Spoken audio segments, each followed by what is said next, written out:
E aí pessoal, tudo bem? Eu sou Renato Sapiro, advogado de formação, esportista nas horas vagas e pai da Olivia e do Mike, que são minha grande paixão. Sou sócio fundador da Sapiro, uma consultoria boutique de RH especializada em escritórios de pequeno e médio porte. Para saber mais, acesse sapiro.com.br. E esse é o Direito de Resposta, um raio-x do mercado jurídico. Sejam muito bem-vindos. Esse é um podcast leve e informal, onde falaremos com os principais personagens desse meio sobre carreiras, tendências e curiosidades. E esse é um podcast quinzenal, então já sabe, temos um encontro marcado segunda sim, segunda não.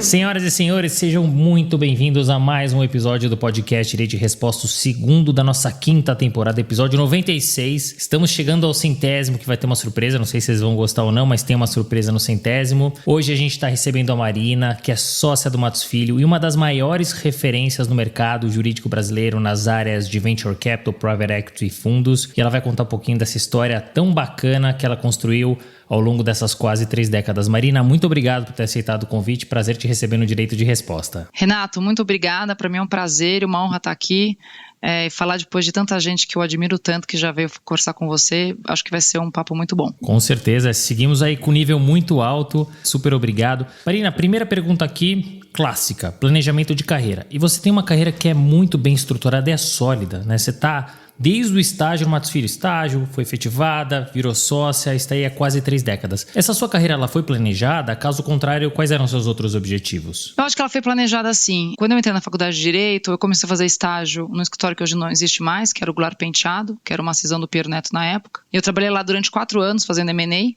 E por uma coincidência do destino ou por uma oportunidade que eu enxerguei, em um determinado almoço em que eu estive com o Zé Eduardo, finado CEO do escritório, que foi muito meu mentor e grande amigo, e com o Dr. Ari.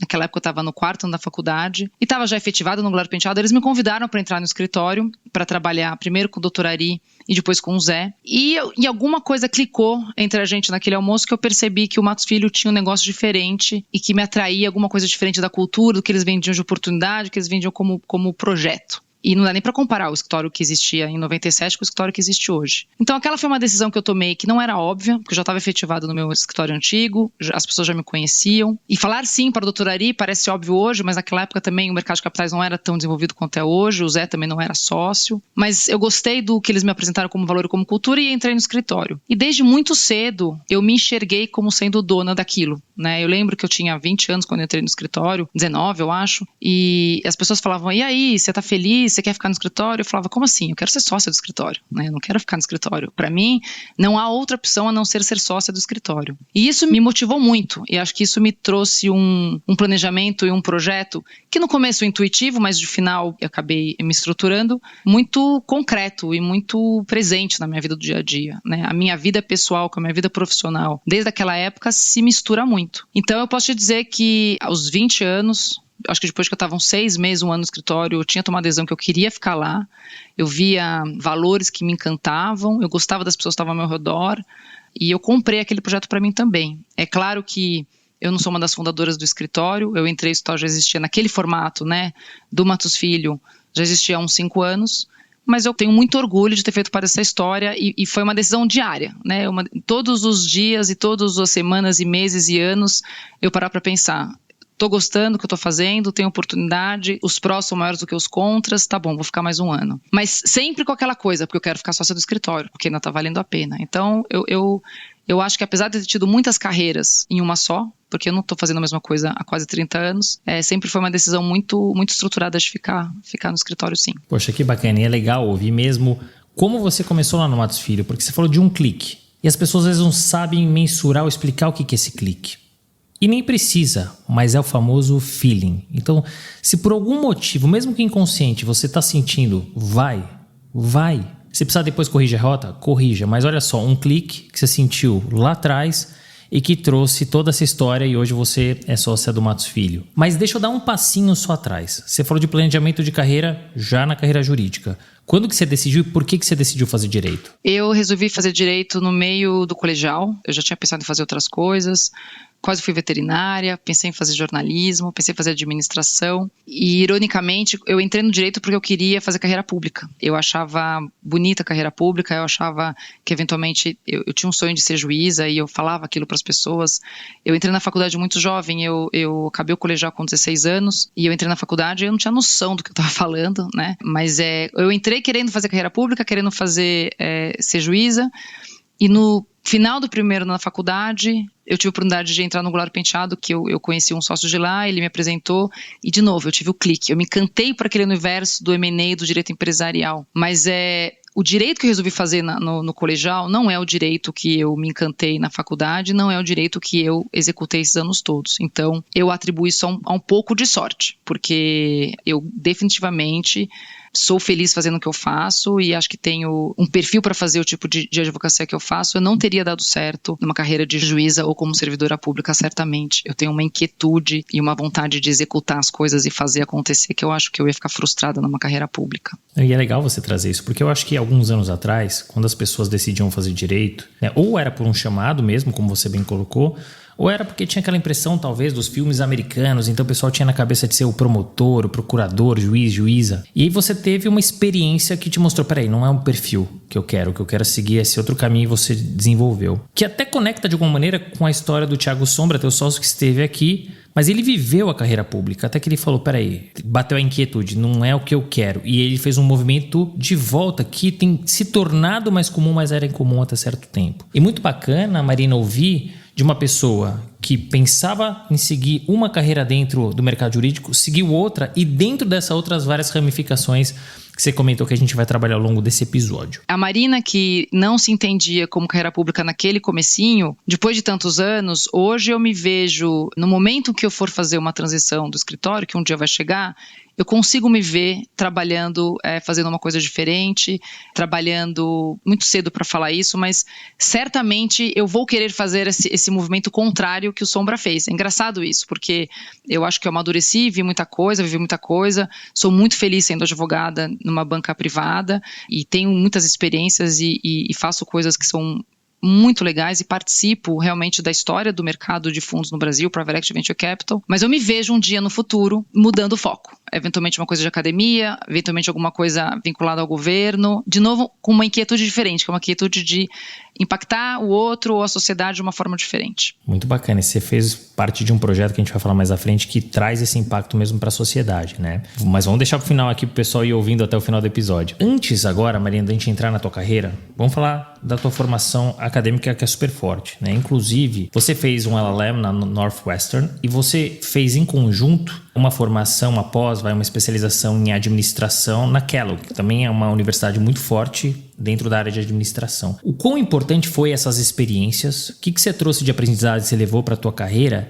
E aí uma pergunta que eu gosto sempre de fazer. Você fez o LLM e esse curso com 5 anos de formada. Você acha que foi o momento certo ou se você pudesse voltar atrás, você faria num outro momento? Quando eu resolvi fazer o LLM, eu já tinha passado por muita coisa no escritório. Veja, eu já tinha 5 anos de formada, mas naquela época, quando você era estagiário, você advogava, né? E logo que eu entrei, logo que eu comecei a trabalhar, seja no escritório antigo ou seja no Matos Filho, aquilo me dava um grande prazer, resolver os problemas, se virar, estar na frente do cliente, ter ideia. E a faculdade foi diminuindo um pouco a importância na minha vida. Não acho que é bonito falar isso, mas eu me encantei muito mais pelo trabalho do que pela vida acadêmica naquele momento. Então, quando eu fui fazer o LLM, eu já tinha 5 anos de formada, mas eu já tinha 4 anos trabalhando muito fortemente, primeiro como estagiária num lugar e depois já como no escritório. Então, eu já tinha passado por muita coisa, já tinha vivido muita coisa, já tinha vivido a privatização da Petrobras e da Vale, já tinha trabalhado nos fundos FMP, FGTS dessas duas companhias, já tinha trabalhado com o primeiro ETF no Brasil, o que foi o PIB. Então, quando eu chego nos Estados Unidos, já com 5 anos de formada, que eu acho honestamente que é um momento certo,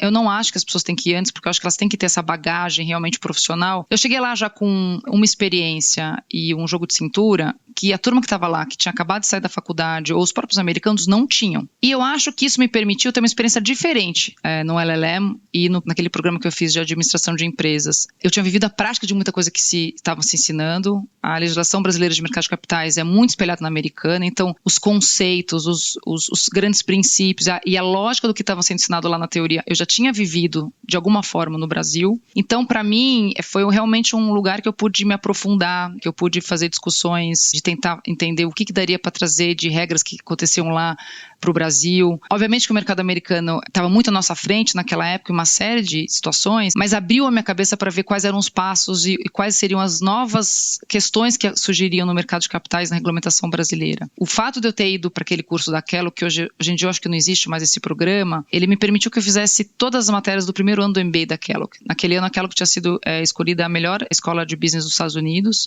e os estudantes de direito, tal qual os estudantes do MBA, tinham liberdade para fazer qualquer matéria. É claro que você não sairia com um certificado de MBA, mas se você fosse interessado o suficiente, se você não tivesse medo da matemática, da contabilidade, das finanças, dos derivativos, você podia fazer o que você quisesse. Ou você assistia às aulas, ou você realmente cursava as aulas. E eu fiz todas as matérias do primeiro ano do MBA todo, acabei só não fazendo acho que 4 eletivas do segundo ano. E isso me trouxe um negócio muito diferente também, porque eu fui aprender a precificar derivativo, eu fui aprender sobre finanças, fui aprender sobre networking, fui aprender sobre marketing e me deu um olhar diferente sobre ser advogado. Até então, eu acho que era uma advogada de mercado de capitais, que fazia M&A, fazia operações de financiamento, fazia um pouquinho de regulatório, estava começando a ter alguma coisinha de fundo de investimento no Brasil, mas a gente estava muito atrasado ainda. E quando eu recebo toda essa bagagem de business mesmo, de administração, deu um outro clique na minha cabeça de putz, como é que eu vou usar isso aqui para ser uma advogada melhor e ser uma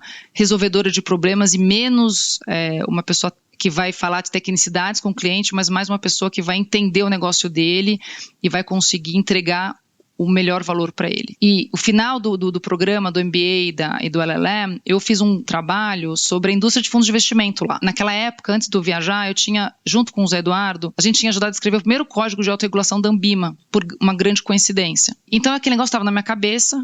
Eu tinha estudado um pouquinho do nosso mercado de asset, que ainda era muito concentrado nos bancos comerciais, porque a gente tinha juros muito altos, muita instabilidade econômica ainda. Mas quando eu pegando a questão do que eu já tinha feito no Brasil e olhando tudo que eu tinha visto sobre as finanças e derivativos e o mercado de asset lá e etc e tal, eu tive essa ideia de fazer um comparativo, né? Então eu fiz a minha dissertação lá final, era um comparativo com o mercado de asset lá fora, com o mercado brasileiro, a parte regulatória, etc e tal. E eu percebi, me deu esse clique, esse negócio vai virar no Brasil. Não dá para um negócio tão grande como esse não acontecer no Brasil também. E quando eu volto para o Brasil, eu já volto com essa ideia. Eu quero focar na indústria, eu quero focar nos gestores, eu quero focar em ativos alternativos, eu quero focar nesse negócio que vai acontecer no Brasil como aconteceu nos Estados Unidos e como é tão regulado nos Estados Unidos. Então, só sumarizando o que você me perguntou, acho ideal esperar alguns anos para fazer LLM. Acho que é importante essa cancha profissional para você conseguir tirar não só as regras literais daquilo que você está aprendendo, mas você conseguir contextualizar aquelas regras nos casos que você tinha trabalhado no Brasil. E eu acho que você tem mais maturidade para saber o que é importante, o que não é importante. Você também ter a vivência, fazer networking, conhecer pessoas que eventualmente podem te acompanhar profissionalmente no futuro. Então, eu acho que foi muito feliz o momento que eu acabei indo. Eu gosto sempre de fazer essa pergunta do LLM, porque é muito isso, né? Se você for muito cedo, você não vivenciou o que você precisava ter vivenciado para ter troca. Porque o LLM não é só aula, é troca. E se você for mais velho, talvez você tenha passado do ponto, porque vai te impactar na tua carreira profissional. Então, é muito interessante ouvir essa tua vivência e experiência. E o aprendizado que você teve no curso na Kellogg. Porque o MBA para o advogado, as matérias de um MBA para o advogado fazem toda a diferença. A faculdade de Direito, pelo menos aqui no Brasil, é a mesma há 200 e tantos anos, né? E é uma faculdade litigante, com foco em litígio. Quando você vê essas matérias, você sai da caixinha, você consegue, como você bem colocou, se colocar no lugar do teu cliente e pensar nas melhores soluções. Não só em como resolver o problema dele, mas pensar nas melhores soluções. Então, muito legal ouvir de você essa sua vivência e experiência. Normalmente, quando o profissional vai para fora, vai fazer o LLM, na sequência ele engata num estágio, num escritório, enfim, americano, europeu. Por que você optou por não seguir esse caminho? Eu acho que isso aí acabou sendo uma situação específica da minha vida à época. Eu fui em 2002, 2003. Eu fiquei 1 ano e meio fora. O Lula tinha acabado de ser eleito. O dólar explodiu para 4. Foi um momento que ninguém sabia o que ia acontecer. E estava muito escasso emprego para brasileiro naquela época. E 1 ano antes de eu ir fazer LLM, eu tinha tido a oportunidade de trabalhar nos Estados Unidos. Em 2000, eu fui oferecida a passar um tempo no escritório no Kentucky. Era uma coisa que era diferente. O escritório, na época, fazia parte de uma associação de firmas de tamanho médio nos Estados Unidos. E o Zé Eduardo me procurou. O Zé Eduardo teve presente toda a minha carreira, né? E eu vou falar muito dele aqui, porque é impossível não falar da minha história sem falar dele. Então, vocês me perdoem se eu estiver muito repetitiva. Em 2000, mais ou menos, ele me perguntou, escuta, tem um programa que tem um escritório que fica no Kentucky, que é um escritório grande até, de Midwest americano, são 1.000 pessoas que tem nesse escritório, eles atendem todo o Midwest americano, eles querem mandar um americano pra cá e querem que a gente mande um brasileiro pra lá. Você topa ir? Acho que não era a escolha natural das pessoas, todo mundo estava querendo ir para Londres ou para Nova York. E de novo, eu falei, claro, se é o que tem na mesa e vamos ver o que vai acontecer. Eu acho que eu nunca tive muito medo de ser ridícula ou de tentar coisas novas ou de falhar. Então quando me falaram, a Marina vai pro Kentucky, mas você vai fazer o que no Kentucky? Eu falei, gente, o pior que pode acontecer é eu passar 6 meses no Kentucky, conhecer uma região nova dos Estados Unidos e entender o que está acontecendo, assim, que mal tem. E enquanto eu estava lá, agora eu lembro, não foi 2000, foi 2001, porque teve September 11, e era um escritório muito grande que tinha lá, era um prédio enorme, a cidade inteira de Louisville, que é a capital do Kentucky, trabalhava para aquele escritório, igual aquele filme do Tom Cruise, The Firm. Tudo girava em torno daquilo. Então, eu tinha coisas, eram pessoas sofisticadas, tinha muita coisa do agro, muita coisa de empresas americanas que nunca tiveram no Brasil, que a gente não conhecia, mas que me mantiveram ocupado. E quando aconteceu o September 11, deu aquela parada total na economia americana. As aéreas americanas tiveram que parar de voar, né? Eu acho que o espaço aéreo ficou fechado, acho que 1 ou 2 semanas, eu não lembro. E quando eles voltaram assim, voe por qualquer capital americana por $65, sexta, sábado, domingo, em hotel 5 estrelas. E aí, o que eu fazia? Na sexta-feira de tarde eu saí do escritório e aí eu fui para todas as capitais americanas. Eu fui para Boston, eu fui para Chicago, eu fui para São Francisco, eu fui para New Orleans e eu viajei muito. Eu fiquei 6 meses fazendo esse estágio. E a hora que eu cheguei em Chicago, que me deu o clique de novo de falar, eu quero morar aqui, eu quero fazer essa faculdade, eu gostei desse lugar. Então, eu gosto de dizer que eu acho que esses cliques que eu fui tendo coragem de investir na minha carreira, foi levando para o próximo. Então, Kentucky, que não era uma coisa óbvia, aí todo mundo falou, o que você vai fazer no Kentucky? Me levou para Chicago me levou para a indústria de asset e não me fez ter muita vontade de insistir para o Zé, quero ficar mais 1 ano. Então, estava difícil de arranjar emprego, porque era o primeiro ano do Lula e naquele momento a comunidade ainda não sabia como que as coisas iam acontecer, ninguém sabia a explosão que ia ter na economia nos próximos 8 anos, o mercado de capitais estava paradaço e eu já tinha tido experiência, já tinha trabalhado 6 meses, não era Nova York, não era Londres, mas eu tinha ficado no Kentucky e já tinha vivido também 1 ano e meio fazendo o LLM mais a parte do business, então eu estava pronta para voltar para o escritório e tentar trazer um pouco do que eu tinha aprendido. Faz todo sentido, porque mostra a conexão dos pontos. Talvez ele naquele primeiro momento você nem percebesse, mas olhando para trás, né, e aí o famoso discurso do Steve Jobs, do Connect the Dots, é isso, porque uma coisa foi levando a outra, foi levando a outra. E aí me leva inclusive à próxima pergunta, porque você contextualizou como você chegou e começou no Matos Filho. Você foi estagiária, efetivada, advogada, foi, enfim, colhendo sucessivas promoções até receber o convite para a sociedade. O que você acha, Marina, que contou para essas sucessivas promoções e para o convite para a sociedade?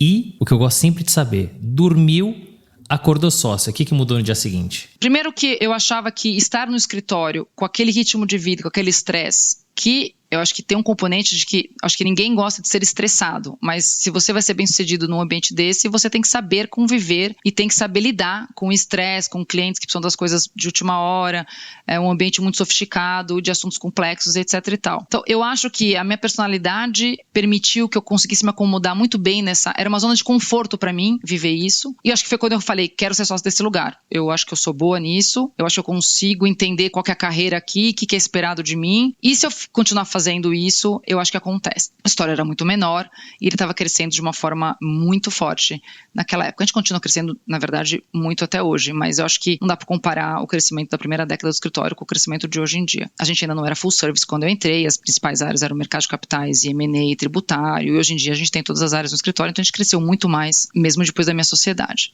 Mas eu acho que ter um conforto com a dinâmica do trabalho, dos clientes, o estresse, foi uma coisa que para mim me atraiu em continuar lá. Por outro lado, eu falava, se você não quer ser sócio, por que você está aqui? Naquela época, eu acho que eu tinha uma visão muito ou 8 ou 80. Eu não entendia as pessoas que estavam lá para experimentar a carreira e eventualmente fazer outra coisa. Hoje eu entendo, eu acho que eu amadureci, eu vejo isso de uma forma muito mais fluida do que eu vi naquela época. Naquela época, e que hoje pode ter me facilitado tomar a decisão de ficar, mas para mim era, É difícil esse negócio, é complexo, eu faço renúncias diariamente para estar aqui e para entregar o que eu preciso entregar. O mínimo que eu posso querer é ser sócia. E eu não tinha vergonha de falar que eu queria ser sócia mesmo quando eu era muito jovem. Então, eu acho que o que me fez conseguir foi a disciplina e foi a resiliência e foi a todo momento fazer o pró e contra. É claro que eu tive oportunidades de sair do escritório nesses 10 primeiros anos da minha carreira. Pensei, vou trabalhar em banco, vou trabalhar em gestor, vou fazer outra coisa, vou trabalhar em companhia. Mas aquela formiguinha de que eu quero alcançar aquilo, porque eu acho que eu consigo. A minha personalidade, com a clareza que eu tinha dos meus gestores à época sobre o que eu precisava fazer para conseguir chegar lá, todo o ritmo de crescimento que o escritório tinha naquela época e a minha disciplina e minha resiliência fizeram, acho que, eu acontecer. E eu vou dizer que eu evolui muito nesses 10 anos. Eu lembro que no começo da minha carreira, o meu ponto forte é que eu era uma excelente executora técnica dos trabalhos. Mas eu não ia super bem com os clientes. O Zé falava para mim, Marina, a gente trabalha com os clientes, não contra os clientes. Calma. E eu falo isso para os meus advogados, para os estagiários até hoje, porque eu acho que tem uma hora também que dá o clique, que você percebe que você está servindo o cliente, né? Que você tem que prestar uma experiência para o cliente. A advocacia, o direito, ser boa na técnica, é premissa básica, né? O cliente, quando ele chegou até você, ele tem certeza que você sabe do que você está falando. Ele sabe que você sabe os precedentes, você sabe a boa forma de fazer aquele negócio acontecer, você vai saber fazer uma tecla SAP de uma situação para outra, mas o que ele busca no final das contas é se sentir seguro e ter uma boa solução para o problema dele, é ter uma experiência agradável. E eu demorei para entender isso. Eu era uma advogada muito mais resistente do que eu me tornei nos meus últimos anos antes da sociedade. Então, acho que ninguém nasce, tem o perfil para ser sócio, não tem. Acho que você vai construindo isso e você tem que estar aberto para ouvir essas críticas e para você se adaptando e para você entendendo como você tem que evoluir na profissão. A Marina, recém-formada, não teria virado sócia se ela não tivesse mudado a personalidade dela e a capacidade dela de enxergar o cliente, de enxergar o outro e ter mais empatia e conseguir entender as coisas de uma forma mais completa. E, ironicamente, quando eu virei sócia, eu já vou para a tua pergunta, o meu melhor skill era o meu relacionamento com os clientes. Eu era uma pessoa que já tinha sentido que tinha me provado tecnicamente, eu não precisava me provar isso mais para outras pessoas, já tinha feito muitas operações que tinham sido relevantes, e aquilo foi me trazendo uma calma. Acho que os Estados Unidos me trouxe a calma quando eu entendi um pouco mais também do mundo dos negócios e da parte financeira. Eu me destacava perto dos outros advogados, porque chegava na parte da fórmula dos instrumentos financeiros, ou de como colocava um derivativo de pé, ou quando você ia conversar com a Bolsa de Valores, eu entendia aquela conversa, né? Eu não me retraía, eu participava, e claro que eu não era a pessoa mais especialista da mesa, mas eu conseguia entender onde a gente estava indo. Aquilo foi me abrindo e foi me dando confiança e conforto, e eu passei a ser uma pessoa mais conhecida, e quando eu viro sócia, poxa, a Marina é uma pessoa de relacionamento, ela consegue trazer trabalho e casos, e os clientes estão sempre voltando para ela. Então eu mudei muito, evolui muito. Eu era a pessoa que era muito focada na qualidade do trabalho, mas não ia tão bem na frente do cliente. Não perdi a qualidade de trabalho, mas aprendi a ir muito melhor na frente do cliente no momento que eu viro sócia. O que mudou? Eu tenho que tomar cuidado com essa resposta, porque hoje, olhando para trás, muita coisa mudou. Eu evoluí muito como sócia, né? Eu fiquei 10 anos como advogada e estou há quase 20 como sócia. Mas naquele momento, eu já tinha aquela gana de ser dona e de ser sócia desde que eu era muito novinha. Então, o senso de ser dona e de ser proprietária daquilo, de ser responsável e fazer aquele negócio crescer, eu já tinha. E o que mudou foi o contrário. Quando eu viro sócia, eu falo, putz, os últimos 10 anos eu queria tanto isso, eu lutei tanto para isso, eu me esforcei tanto, agora eu consegui, e agora? Né? Me deu um vazio, me deu um grande vazio. Não porque eu não sabia tocar as coisas, eu já estava muito envolvida na dinâmica da estratégia do que eu estava fazendo, já estava super envolvida nas questões dos fundos de investimento, já tinha uma liberdade, uma autonomia enorme. O Zé sempre foi um cara muito generoso e sempre delegou muito, então se você estava fazendo as coisas e estava entregando, ele que permitia meio que você tomasse o teu caminho. Então, naquele momento eu já tinha um grupo grande de advogados trabalhando comigo, já tinha os clientes que já eram recorrentes comigo. Então, não teve aquela coisa, eu sou advogada, tem alguém me passando trabalho, agora eu vou virar sócia, eu tenho que me virar. Eu já estava nesse patamar quando eu virei sócia, aquela coisa de tipo, a cadeira já estava sobrando, mas mudou a coisa do tipo, e agora? Né? Porque os últimos 10 anos era só o que eu queria, agora que eu consegui, o que eu vou fazer? Eu tenho uma personalidade, como eu te falei, muito inquieta. E eu sou uma pessoa de projetos. Nesses primeiros 10 anos eu tive N projetos. E naquele momento eu entrei num grande questionamento, né? Qual que vai ser o meu papel como sócio aqui? Além de fazer as grandes casas, operações e, obviamente, começar a ganhar dinheiro, que é bom mesmo. Naquele momento eu comecei a pensar o que ia me satisfazer, né? Se simplesmente continuar naquela função minha de sócia e de grandes operações me deixaria completo ou não no escritório. Não, e é muito legal, Marina, você trazer, porque você tinha um sonho de chegar. Você chegou. E aí vem esse grande dilema. E agora? E aí a pergunta que eu te faço é, como você resolveu isso? Então, e agora? Eu entrei num grande dilema. Eu tinha 29 para 30 anos, eu era jovem ainda. E eu tive a sorte de conhecer um coach profissional, que foi um cara que me acompanhou durante um ano. E eu fui em busca de tipo, por que eu não tô satisfeito? O que tá acontecendo? O que eu tô precisando mais? Eu consegui aquilo que eu queria. E foi muito legal porque a gente trabalhou muito quais eram as minhas habilidades, quais eram as coisas que eu fazia bem, que eu precisava me desenvolver e o que tava faltando. E a gente chegou à conclusão que no momento que eu tava, eu tinha oportunidade, pela forma como o escritório estava organizado, pelo institucional do escritório, pela visão que os sócios fundadores tinham, toda a questão de pro bono e fazer as coisas para retornar à sociedade, eu não estava enxergando que o Matsuilio poderia ser uma plataforma para eu satisfazer isto também. E o meu coach falava assim, mas Marina, cara, você fez isso durante 10 anos, você vai começar a ganhar dinheiro agora. Você agora pode falar que é uma pessoa experiente, mas você é tão jovem ainda, por que sair, né? E não que eu tenha pensado em sair, mas a gente fez muito... Para onde você vai? O que te deixaria mais feliz? E a gente chegou à conclusão que eu queria ter alguma coisa que, na minha visão, impactasse outras pessoas. E ele fez uma provocação, se você pudesse, o que você faria?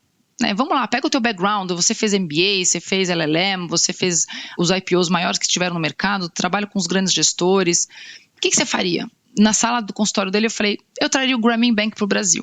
Eu tinha acabado de ler o Grameen Bank, o livro que chama O Banqueiro dos Pobres, do professor Yunus. E foi uma coisa que eu falei, eu gostaria de fazer uma coisa tipo isso, trazer o Grameen Bank para o Brasil. E aí ele falou, mas então por que você não vai atrás disso? E aí me deu um outro clique. Eu falei, poxa, é verdade. A gente tem aqui um programa de pro bono, a gente tem as conexões, a gente monta banco, a gente monta fundo, a gente faz empréstimo. Por que não existe um Grameen Bank no Brasil? Ou alguma coisa parecida com microcrédito e etc e tal. Fui aprender sobre microcrédito. Escrevi uma carta pro Yunus, me apresentando, falando, escuta, acho que vocês têm que vir pro Brasil. Contei a minha história. E ele falou, eu vou pro Brasil, mas eu quero que antes você venha aqui me conhecer. E eu falei, tá bom, vou aí te conhecer. E apliquei por um estágio no Grameen Bank. Passei, isso eu estava sócia há 1 ano e meio, porque esse processo todo de autoconhecimento que eu queria fazer, foi passando o tempo, e eu fui fazendo terapia, fui fazendo coach. E aí quando eu recebi a carta, você está sendo convidado para passar 3 meses aqui em Bangladesh, para conhecer nossas atividades de microcrédito e de social business, em setembro deste ano. Aquilo era 2009, se eu não me engano, eu virei sócia em 2007.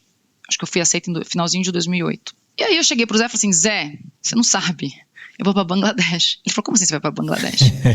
Eu falei, eu vou fazer um estágio lá de microcrédito, entender esse negócio, mas você não se preocupa, eu vou cumprir todas as minhas metas até setembro, e eu passo lá outubro, novembro, dezembro, janeiro eu tô de volta, tá tudo certo.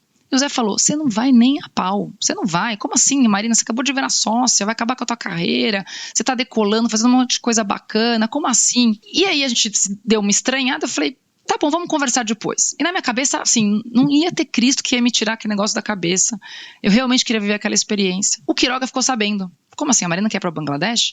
Não, como assim, Zé Eduardo? Ela vai e nós vamos pagar pra ela ir. E Marina, quando você voltar, você ensina tudo pra gente. Então foi muito legal esse negócio, porque permitiu que eu consegui ver naquele momento que, de fato, os valores da instituição estavam alinhados com várias coisas que eu gostaria de fazer. O Quiroga, muito próximo ao Zé, falou, Zé, deixa ela ir, o que tem? Vamos lá, se ela vai cumprir as metas dela, etc e tal, tá tudo certo. E foi um ano de super relação, de janeiro a setembro, cumpri as minhas metas, no comecinho de setembro eu fui e passei 3 meses com ele, depois voltei pro Brasil e desde então a gente representa o Yunus no Brasil, montamos já 2 fundos de investimento, fizemos algumas parcerias e impactamos um monte de gente fazendo isso. E não foi só isso que eu fiz depois desse meu momento de reconexão com o escritório ou como que eu queria usar a minha carreira para impactar a vida dos outros, mas eu acho que foi o divisor de águas, foi no momento que eu consegui viver tudo aquilo, entender que eu tinha ferramentas, conexões e capacidade e tempo de ajudar. Porque você trabalhava até às 7 horas da noite, eu não tinha filhos ainda naquela época, das 7 às 10 da noite, eu fazia pro bono pro Yunus. Quando eu consegui perceber que aquilo ia me completar, eu falei, putz, esse aqui é o meu próximo projeto. Né? E foi um divisor de águas para eu depois ir atrás de outros projetos que me trariam satisfação como aquele tinha me trazido. E essa história ela é muito legal e ela traz vários insights interessantes. Porque provavelmente as pessoas olhavam para você e falavam assim, pô, Marina virou sócia. Por que ela não tá focando na sociedade, crescendo mais e buscando coisas novas dentro da sociedade? O que ela vai buscar? Né? Que é aquela coisa que a gente olha pro outro e fala, pô, o cara atingiu, por que não tá satisfeito? E a vida não é that simple assim, né? Não é, a conta não fecha tão fácil. Mas você foi buscar o que te traria conforto, alegria, satisfação. E mais do que isso, que me chama a atenção, beleza, você descobriu. E aí você teve uma ideia que na prática era super difícil. O não estava lá estampado. Você já tinha o não, mas você buscou o sim e você conseguiu. E vai num disclaimer aqui que o professor Yunus é prêmio Nobel da Paz. Então você trabalhou com um cara que ganhou um prêmio dessa representatividade e trouxe o impacto que você queria trazer para a sociedade. E isso é muito legal, e aí depois você acabou desenvolvendo, como você bem colocou, outros projetos e contou também a relevância para a continuidade da sua carreira. Então, muito legal que você tenha dividido, parabéns. Para a coragem, acho que é para a coragem mesmo de, no ápice da tua carreira, não vou falar em auge, porque quando a gente chega no auge a gente desce, mas ali no ápice da sua carreira, com tudo acontecendo, você dá uma pausa e buscar o que te trazia satisfação. Isso é muito importante. Você conhece a Sapiro? Nós somos uma empresa focada no mercado jurídico, especialmente em escritórios de advocacia de pequeno e médio porte, e que tem 2 pilares, recrutamento e consultoria. Acabando este episódio, acesse sapiro.com.br e saiba como podemos te ajudar. Você falou também das operações, né? Desde o momento em que você era advogada, depois quando você se tornou sócia, enfim, e que te trouxeram até a tua posição atual, como eu abri ali o episódio, referência no mercado. Se você puder contar um pouquinho também, Marina, das operações que você participou de Venture Capital, as operações de Private Equity, de fundos, enfim, se você puder contar um pouquinho e trazer os bastidores, vai ser ótimo. E uma pergunta aqui meio polêmica, tem alguma delas que te prendeu mais ali no coração, que você fala, puxa, essa foi a minha mina dos olhos? Eu acho que eu tive... Aquilo que eu falei sobre quando eu estava no LLM e eu percebi que tinha muita coisa no mercado americano que eles estavam na nossa frente, um dos insights que eu acho que me trouxe foi o seguinte, tem muita coisa para construir no Brasil ainda, né? Tem muita regra que ainda nem foi discutida lá. E isso me dá um senso de motivação, porque eu falava, ser advogado no mercado maduro é diferente de ser advogado no mercado em desenvolvimento. É claro que tem uma série de ônus estar no mercado em desenvolvimento, mas poder estar nas grandes discussões e envolvida nos primeiros, né? O primeiro FDIC do Brasil de créditos futuros, eu estava lá em 2003, da CPFL. O primeiro FIP do Pátria, o FIP lá da Anhanguera Educacional, eu que fiz. O primeiro FIP que tomou empréstimo do BID, estava envolvida. O primeiro ETF, o PIB, em 2005, a gente ajudou a CVM, a gente, o PGA, na época, junto com o JP Morgan, a gente ajudou a CVM a escrever a primeira regra de ETF no Brasil. Eu acho que aquilo me trazia um senso de aventura. Escuta, nunca ninguém fez isso. Como é que isso aqui era feito lá fora? Vamos replicar, vamos trazer, vamos provocar o regulador. Então, eu acho que eu tive muita sorte de ter conseguido achar um nicho que estava sendo pouco cuidado por outros advogados e ter tido a possibilidade ou privilégio, e por meio de generosidade de outras pessoas, de outros sócios, de clientes e até do regulador, de ter podido contribuir e participar da criação daquilo tudo, né? Então, o primeiro FDIC de crédito de stress no Brasil que a gente fez, que por conta daquele fundo a instrução 444 saiu. Teve vários momentos na minha carreira que eu falo, nossa, foram momentos que mudaram a minha percepção de carreira e que me fizeram galgar um degrauzinho a mais. Mas eu tenho alguns, assim, do meu coração. O primeiro PIB, que eu falo, que foi logo que eu voltei do MBA, em 2005, era um monte de banco, era um ETF. O IPO da BMF foi o último IPO que eu fiz em 2007. E eu fui escolhida para fazer o IPO do BMF pelo Quiroga e pelo Zé, porque eu tinha feito Kellogg, então eu entendia de derivativos de mercados futuros. Naquela época não era B3 ainda, né? Tinha a Bovespa e tinha a BMF. E a gente pegou o IPO da BMF e o Zé e o Quiroga entregaram na minha mão e falaram, toca. Né? Então, e logo que a operação precificou, no dia que ela precificou foi o dia que eu virei sócia, então para mim realmente foi o projeto que me consagrou, foi um símbolo da minha consagração naquele momento da carreira. E quando a questão de fundo de investimento private equity realmente começa a decolar no Brasil, queda de juros, vários entrantes internacionais e a coisa começa a acontecer, também tive um grande privilégio e a oportunidade de fazer coisas muito legais, né? Então, primeiro ETF de cripto no Brasil, a gente estava envolvido. O primeiro FIP para varejo que a gente fez para a XP, a gente estava envolvido.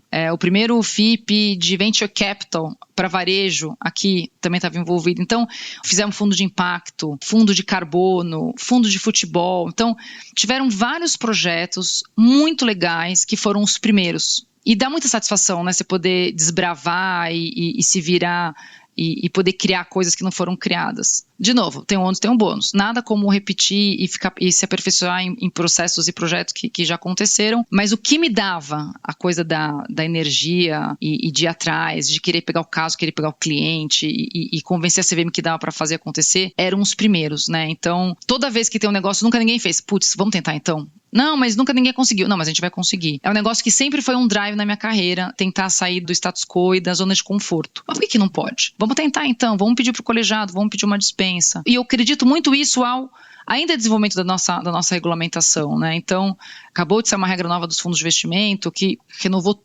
toda a indústria, tem um super arcabouço novo, e esse arcabouço as pessoas ainda não perceberam, mas ele vai permitir uma série de novos produtos serem criados, né? Quem que vai estar por trás desses produtos, quem que vai fazer esses produtos, quem que vai lançar. Um pedaço, acho que da coisa que me anima é provocar os clientes. Você já parou para pensar nesse produto aqui que acontece lá nos Estados Unidos e agora com a nova regra dá para fazer no Brasil? Já pensou em fazer esse tipo de alavancagem? Já pensou em fazer esse tipo de garantia? Então, eu acho que esses primeiros sempre povoaram muito a minha carreira e o nosso grupo, que sempre me fez me animar e tentar o novo, tentar o diferente. O que eu acho mais legal é que você não desbravou o mercado, você construiu um mercado. Porque, claro, é muito fácil olhar para fora e falar, olha, e de fato, o mercado americano e europeu estão na frente, continuam na frente, eles estão sempre 10, 15 anos na frente.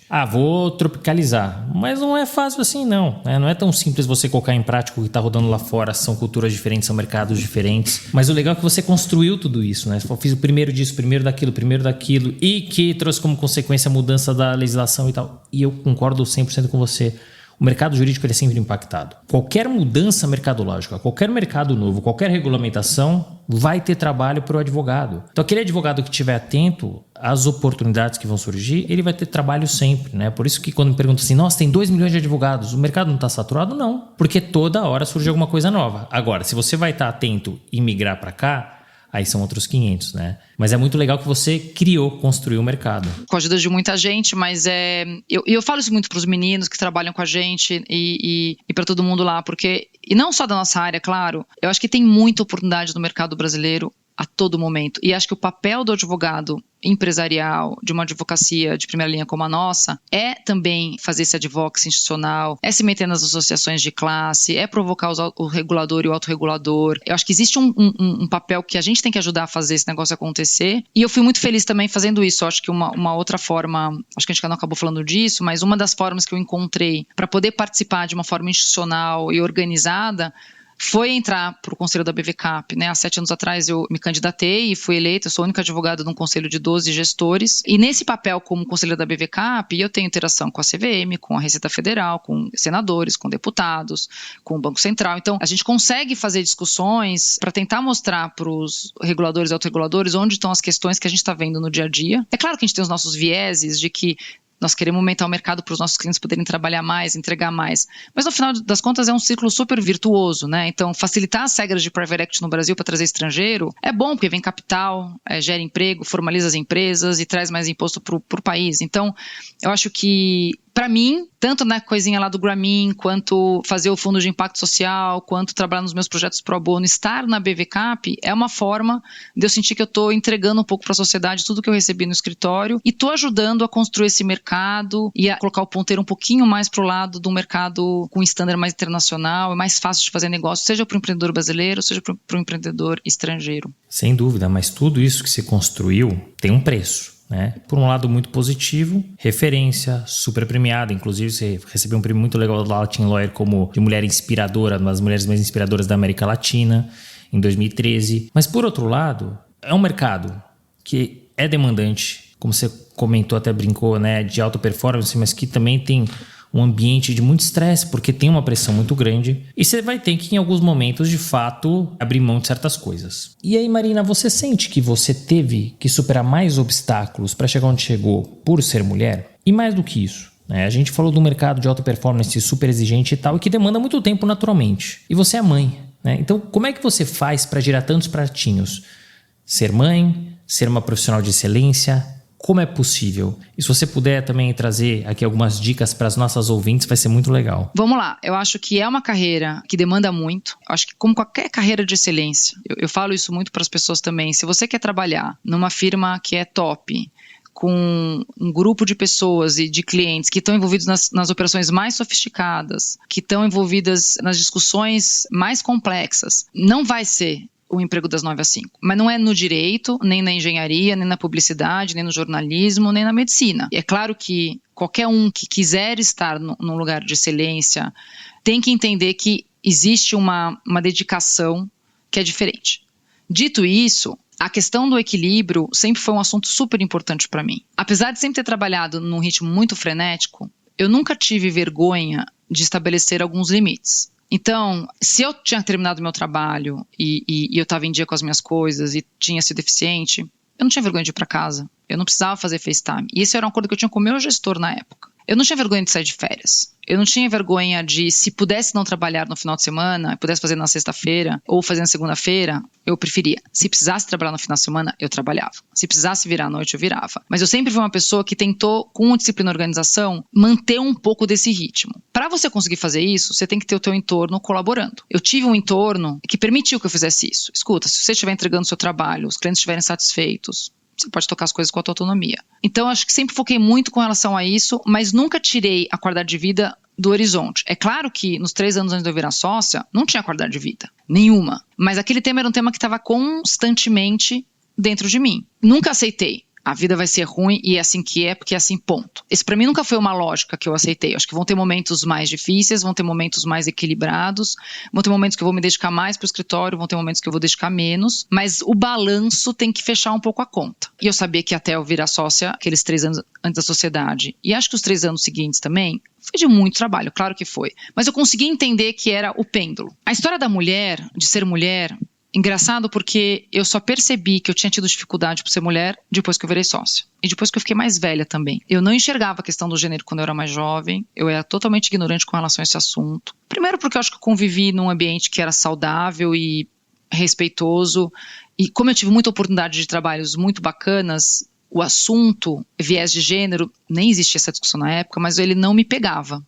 Eu confesso que eu nem entendia direito esse assunto na época porque eu não conseguia ter empatia por um assunto que eu não tinha consciência sobre ele. Eu comecei a entender a questão da gravidade do gênero e dos gaps todos e das dificuldades que a gente vive depois que eu tive meus filhos. É engraçado isso. Eu virei uma mulher muito mais empática e sensível e consegui entender o outro depois que eu me tornei mãe. E aí eu consegui também começar a perceber vieses e dificuldades que eu estava tendo naquele momento, mas que eu já tinha tido na minha carreira como um todo.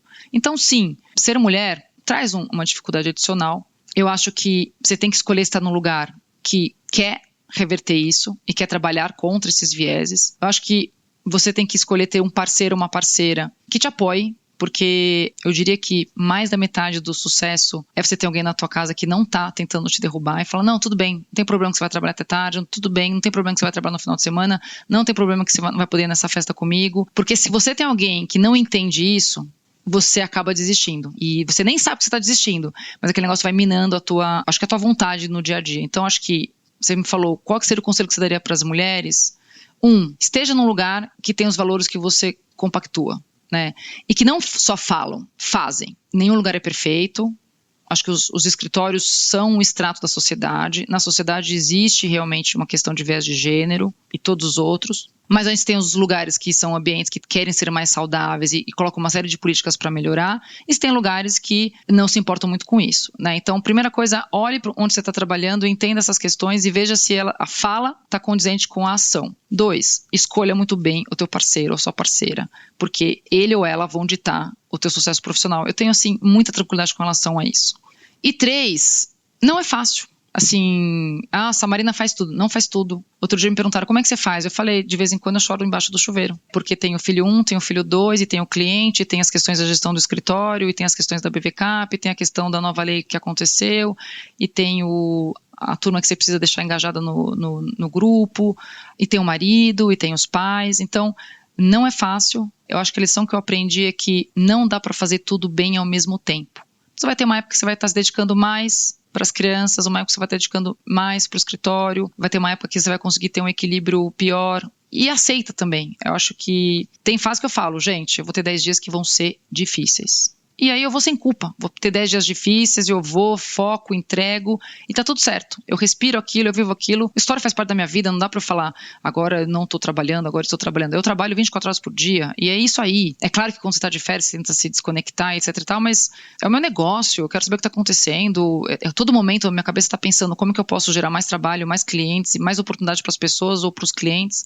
Faz parte de ser quem eu sou. Mas tem um momento que eu tento desopilar. Quando eu saio de férias de verdade. E quando eu tô em casa, eu tento estar em casa. trabalho de casa também, mas quando eu não estou trabalhando de casa, eu tento estar com as crianças, etc e tal. Então, não é uma vida perfeita, não é uma vida fácil, mas é a vida que, na minha perspectiva, me traz maior completude. Eu não conseguiria ser só mãe, eu não conseguiria ser só profissional. A coisa mais importante na minha vida são os meus filhos, mas eu gosto dessa dinâmica de ser desafiada no trabalho e de pegar um cliente novo, pegar um projeto novo e ter um resultado bacana. Tanto quanto eu gosto de vez em quando, levar e buscar eles na escola, pegar eles no clube e tirar, às vezes, uma sexta-feira de tarde para ficar mais perto, emendar um feriado e assim por diante. Então, não é um equilíbrio perfeito, é uma coisa de realmente conseguir conviver com esse dilema de uma forma tranquila, sem culpa. E saber que você não vai ser perfeita e tá tudo certo. Vida perfeita não existe. Só no Instagram, né? Lá a vida, todo mundo é perfeito. E é o que você falou, a vida é feita de momentos, nada dura para sempre. Então, às vezes o trabalho vai demandar mais, às vezes a família vai demandar mais.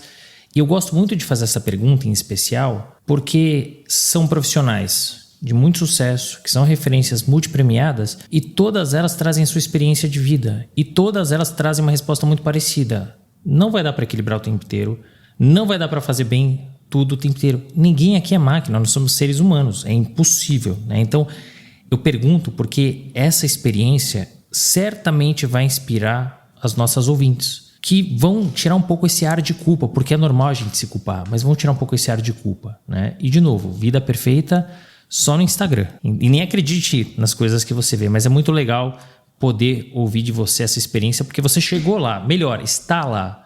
E você teve toda essa jornada, todo esse caminho. Então você poder dividir isso com os nossos ouvintes é muito legal. Você tem uma carreira de sucesso, você tem uma carreira multipremiada, uma carreira sólida. Você se arrepende de algo que você tenha feito e até onde que você quer chegar? Eu acho que eu não me arrependo, porque quando eu olho a minha carreira, tiveram poucas coisas que eu deixei de fazer que eu tive vontade. Isso não quer dizer que eu consegui ter êxito em todas elas. Muitos projetos que eu tentei fazer não deram certo. Mas aquela coisa de não tenha medo de ser ridículo, né? Vamos ser os ridículos e vamos tentar o novo e vamos jogar uma ideia e vamos ser julgados pelos demais. Esse negócio, para mim, certo ou errado, eu nunca dei muita atenção para isso. Eu nunca tive medo de falhar. Então, eu acho que quando você não deixa de fazer as coisas, é mais difícil se arrepender. E esse é um lema que eu sempre tive. Eu prefiro me arrepender que, às vezes, eu fui além do que devia ter feito, fiz um projeto mais rápido do que devia ter ido, ou insisti muito numa ideia que não deu certo, do que não ter vivido aquilo.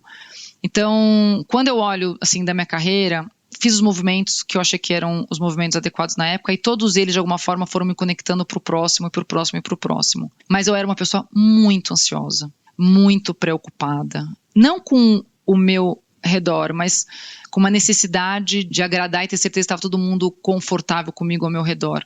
Então, isso eu acho que eu faria diferente. Se eu tivesse a cabeça da Marina hoje, eu acho que eu teria sido uma pessoa um pouquinho menos ansiosa e um pouquinho menos preocupada com algumas questões do futuro. Por outro lado, tem gente que me fala, você só é o que você é porque você é assim. Porque você tem essa angústia, essa ansiedade, essa coisa de querer resolver acontecer. O meu marido, quando me conheceu, ele era meu cliente. Foi no cliente que eu namorei e a gente casou muito rápido.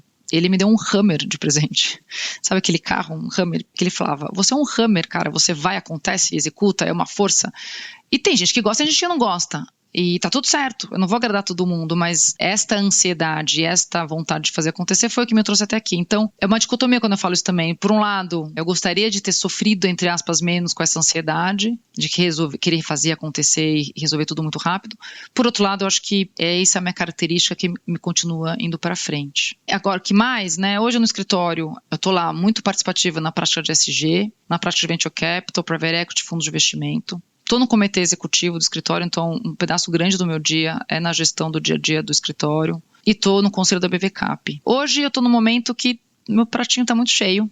Um daqueles momentos em que eu e meu marido, a gente está olhando muito para as nossas crianças que estão com 10 e 7 anos e estamos percebendo e enxergando que a gente tem mais bons 5, 8 anos muito próximo a eles. Então eu acho que hoje a minha ambição profissional é manter a qualidade da entrega e do market share dessas áreas onde eu estou envolvida, seja SG, Venture Capital e fundos de investimento, continuar ajudando no escritório e conseguir aproveitar esses últimos 5, 6 anos de infância das minhas crianças. Muito bom, Marina. E de fato eu concordo com você. Eu acho que a gente tem que se arrepender de algo que a gente fez. Senão a gente ficar remoendo o que eu teria feito. Você chegou até aqui fazendo o que você fez, certo ou errado fazendo o que você fez, né? Então você construiu dessa forma. E pensando em futuro é isso, né? Depois, quando as crianças chegam lá em 16, 18 anos. Eu tenho uma de 5, menino de 10 meses, mas dizem, né, que quando chega ali com 15, 16, não querem mais saber dos pais, né? Exato. Então você tá certo em aproveitá-los, né? Você falou de ESG, porque você é muito conhecida mesmo, private equity, fundos, venture capital, mas você é uma precursora quando o assunto é ESG e que teve um boom nos últimos anos, né? Marina, como é que você enxerga esse tema? Você entende que ESG continua quente ou você sentiu que deu uma arrefecida? E como é que ele vai impactar pessoalmente e profissionalmente? Eu acho que a gente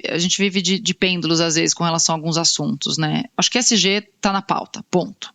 Acho que esse negócio em 2020, no ápice da pandemia, começou a falar-se de uma forma mais estruturada no Brasil, que foi quando a gente formalmente lançou a prática de ESG no escritório, porque de fato a gente já tinha uma atuação multidisciplinar com relação a uma série de questões. Acho que a gente passou um boom em 2020, 2021, com quase um greenwashing desses assuntos, todo mundo falando, mas com pouca profundidade e muita gente querendo entender e fazer acontecer. Vivemos, acho que um ano de muita crítica no último ano, muita gente entendendo que não vai ser tão fácil assim, que fazer a transição energética demora, que tem uma série de questões que envolvem países em desenvolvimento com países desenvolvidos.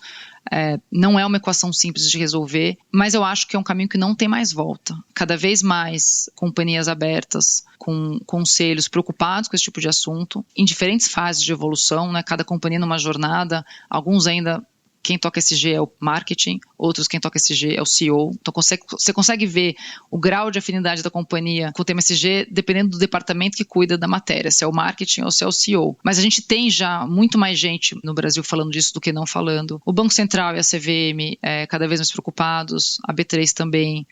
Fundos de investimentos estrangeiros, eles são obrigados por regulamentações que eles têm na Europa a atingir uma série de requisitos e critérios na seleção dos seus ativos e na gestão das companhias investidas. Então, eu acho que esse negócio vai acontecer muito por uma pressão externa. O Brasil, queira ou não queira, é um polo de receber investimento, seja local, seja estrangeiro, com relação a carbono, com relação a energia renovável. Então, eu acho que não tem mais volta, mas está muito longe ainda do ideal. Acho que a gente está muito atrás ainda quando a gente olha o mercado americano, europeu, australiano.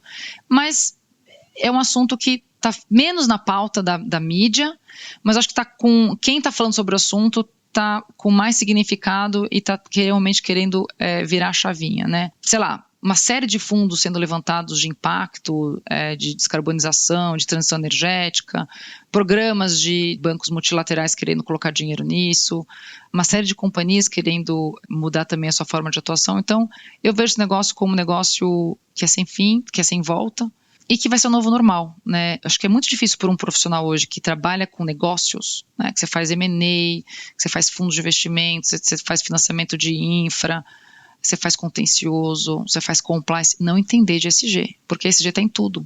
Está nas relações com os stakeholders, né, com os investidores, com o regulador, com o autorregulador, com os funcionários, com os fornecedores. Está na forma como você faz o compensation do seu executivo, como é que você monta o seu stock option plan. Está na forma como você produz, como é que você gasta água, como é que você reduz lixo. Está totalmente conectado com inovação. Inovação e tecnologia é a pauta de todo mundo. Então, como é que você é um advogado de infraestrutura, ou de finance, ou de M&A, ou de fundos, ou de o que quer que seja, sem entender essa pauta? Porque é uma questão que é estratégica para todo mundo, cada vez mais vai ser. A regulamentação vai apertar, os estrangeiros vão trazer um novo patamar. E o advogado que não souber isso, ou tratar isso como uma caixinha isolada, eu acho que vai ficar para trás. E aí, eu acho que na minha cabeça, ESG é tudo. E aí, na verdade, não existe mais business ESG, é business, né? Quem não conseguir passar por essa arrebentação, que pode ser que demore alguns anos ou até décadas, mas as empresas que não virarem essa chave, eu acho que não vão conseguir ter sucesso, os fundos também não, os gestores também não, os investidores também não. Então, eu acho que tem que estar muito no mapa de todo mundo, e é um negócio que é multidisciplinar, né? Então, eu acredito muito nesse negócio, sou uma otimista cautelosa, eu não sou uma pessoa iludida achando que tudo vai acontecer de uma hora para outra, mas eu acho que é um negócio que não tem volta. E tudo tem o seu tempo, e é importante você contextualizar, porque quando a gente fala de ESG, como você falou, olha, estava na mídia, não está mais, então não está mais, então não tem mais ESG. Tem, né? E uma outra coisa que você trouxe que chama atenção, normalmente os advogados pensam que o ESG é mais para aquele profissional que trabalha com societário, ambiental, governança. E você fala, não, isso aqui faz parte do business. Você tem ideia do business, você precisa entender isso. Já está no no balaio ali, né? Já faz parte, já passamos disso. Mas também não é de uma hora para outra. Então é legal como você contextualiza, porque talvez as pessoas achem que acabou. Não, tá começando, né?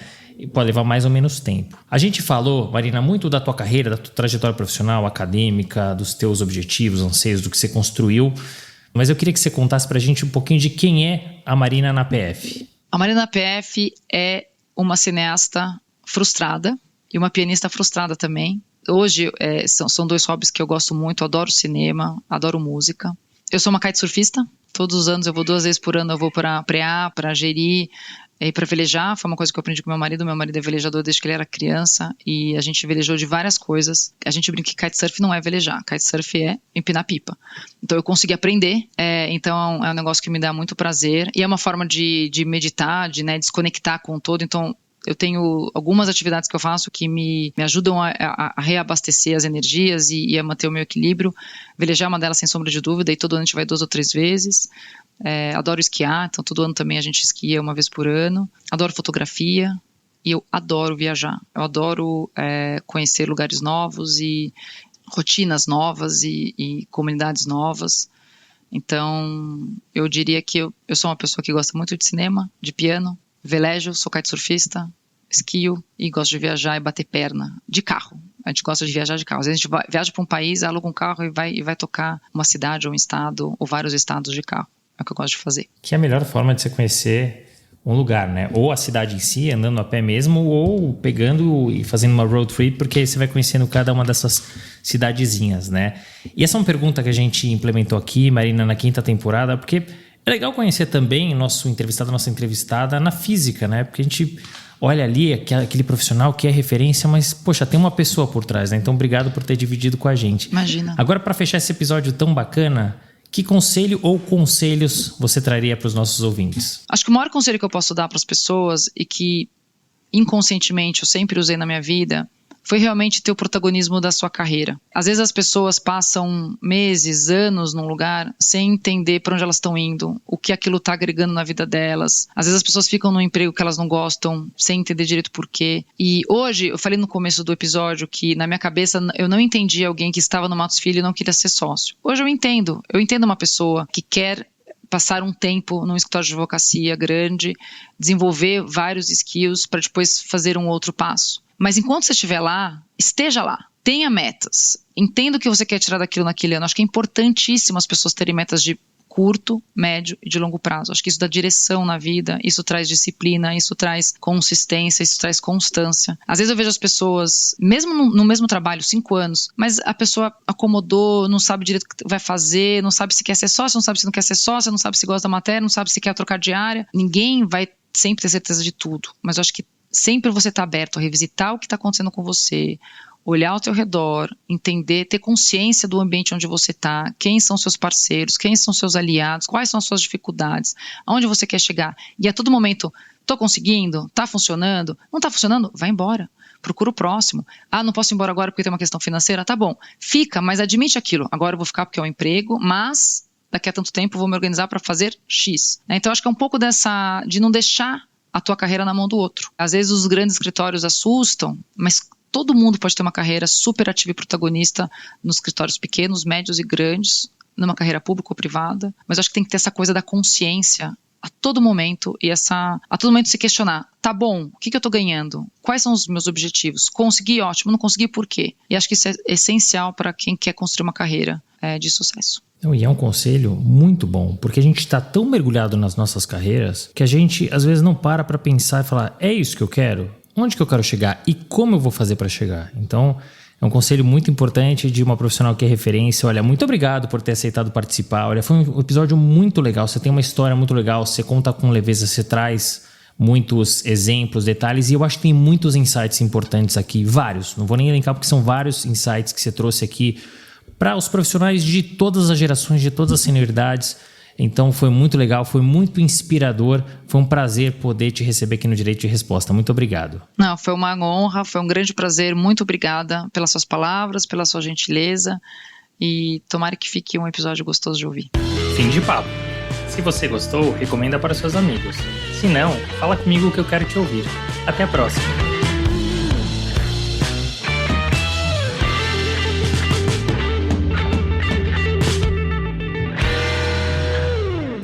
Este podcast foi editado por Felipe Mux.